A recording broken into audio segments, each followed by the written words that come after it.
In this video, I am going to tell you how you can enable developers mode in Discord. So first of all, you need to install Discord application in your system and log in with your username and password. If you are new to this, you need to sign up an account, then log in with your credentials. After that, you need to go at the bottom. You can see there is an option of user settings here. So just tap on user settings.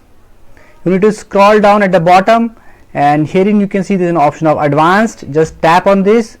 Now you can see there is an option of developer mode. So just you need to turn it on. The developer mode exposes context menu items helpful for people writing boards using the Discord API. So you can use the Discord API using this. After enabling this option, you will get other options as well. For example, let me show you. These three options are showing at present. Once you enable it, this application test mode will come up, developer activity shelf will open up. So you can use both of these options as well. You can enable them as per your need.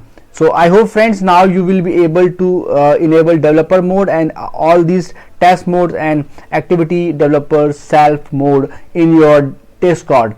If you face any problem, you can comment below and I will definitely give a reply. If you find this video helpful, just hit on the like button and also subscribe my channel for my upcoming videos.